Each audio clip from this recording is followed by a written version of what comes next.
The Crucifixion. Matthew 27, Mark 15, John 19.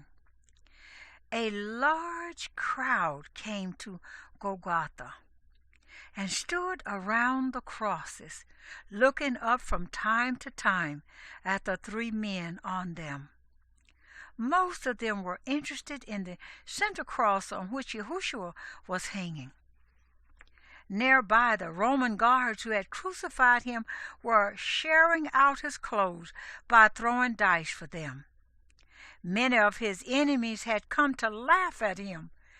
"If you are the Son of Yahuwah, come down from the cross. He helped other people. He can't help himself."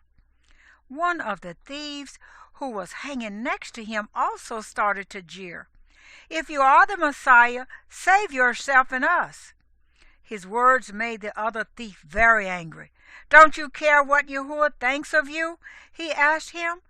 "We deserve to be here. This man has done no wrong." He then turned his head towards Yahushua.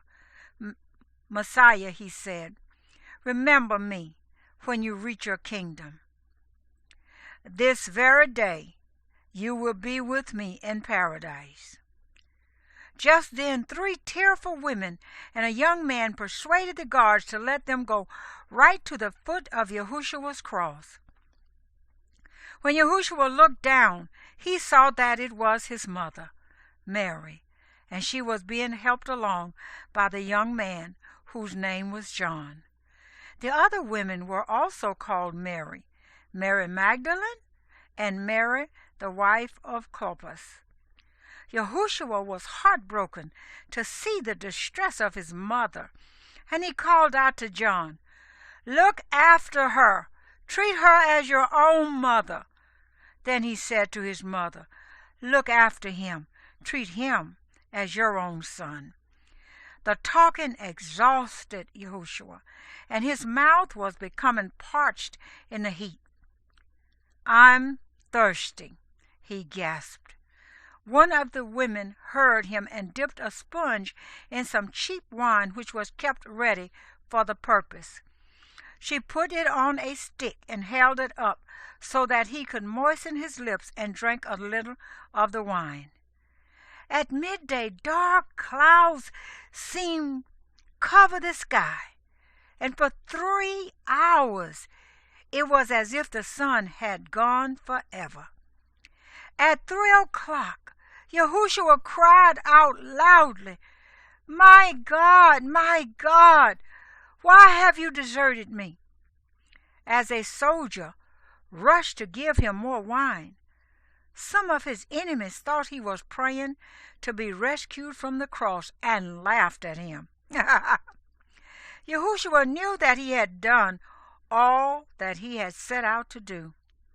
The love of Yahuwah would not be defeated by the cross. His death would be a victory for the love of Yahuwah.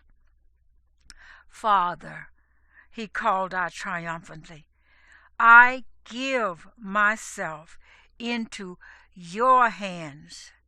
It is finished." With those words, he died. At the same time, a great earthquake seemed to shake the ground. A Roman centurion who had watched it all turned with amazement to his men. "I am sure," he told them confidently, "that this man must have been the Son of Yahuwah." One of the soldiers then made sure that Yahushua was dead by piercing his side with a spear. Often bodies were left on crosses for several days, but 2 influential and wealthy men went to Pontius Pilate and asked for permission to take down the body of Yahushua that very afternoon. Pilate agreed, and so they went immediately to Golgotha. The 2 men were Nicodemus and his friend Joseph of Arimathea, who was a secret admirer of Yahushua. Joseph owned a tomb in Jerusalem which had only recently been cut out of solid rock. It was in a private garden not far away, so the two men were able to carry the body there at once. As it was nearly the Sabbath, they quickly anointed the body with oils and spices, and then wrapped it in a linen cloth. Finally, they rolled the huge stone into place across the entrance and went home.